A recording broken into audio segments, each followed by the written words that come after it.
All right, so let's continue this idea. So when we last left off, I had just finished up that chorus. It sounded a little like this.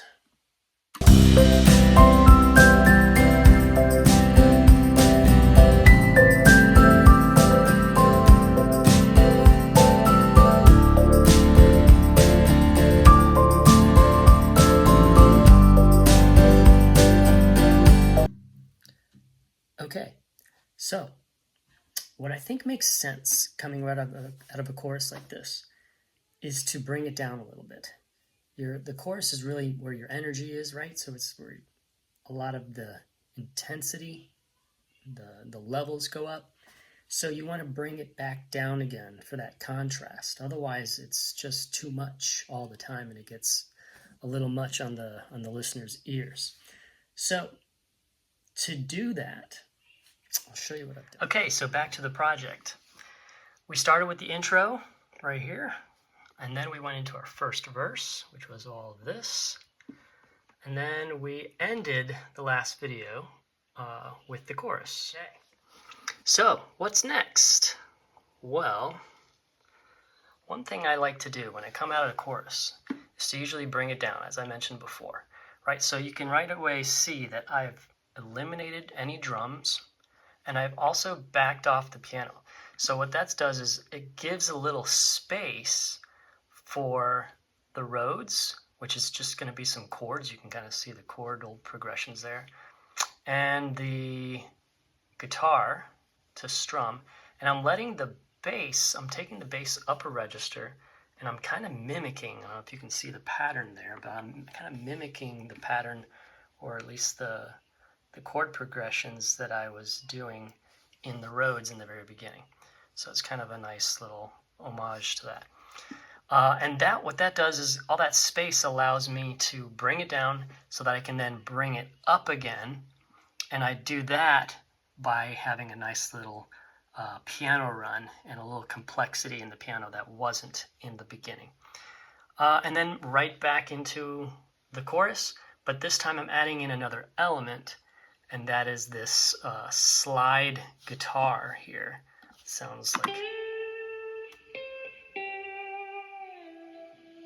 And that's basically straight from the Apple library of loops. So, I mean, it's nothing even that crazy or anything. A little processing on that, but otherwise pretty stock. So, it's just to show that this stuff can come together really quick. So, this is what it sounds like.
Also, I wanted to point this out. If you notice here, I got the slide coming in as the piano is doing this upward movement, and the Rhodes is just playing chords. Like, it's just playing these staccato-y.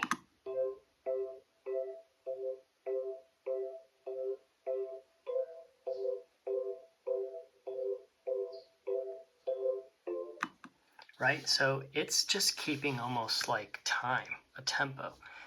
The bass also is moving from a very a lot of movement in the bass in the verse to straight, straight just holding keys down for a long time. A lot of less complexity. If you put too much complexity in all of your tracks, everything sounds muddy. So something has to be simple. So this is just keeping time. The Rhodes is keeping time, and it's simple. And it's just playing chords almost in staccato fashion. The bass is just giving us this nice, those nice roots. The bridge, the drums, I'm not going to speak too much. Again, I'm using the same as I used before. The guitar switches to a little more of a bright strum.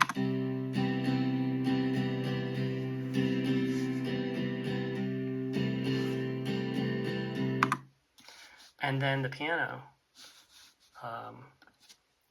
has this up run.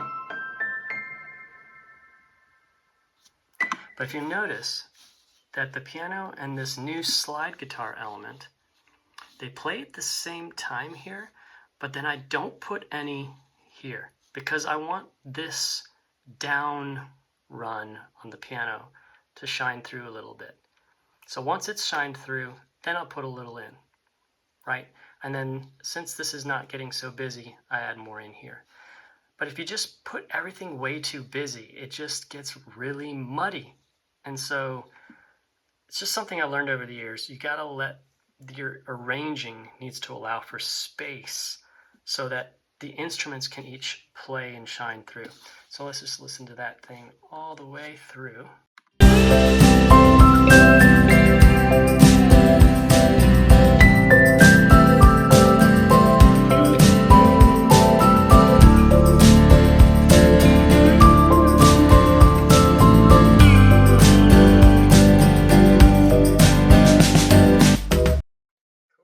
All right, that's what I've got so far.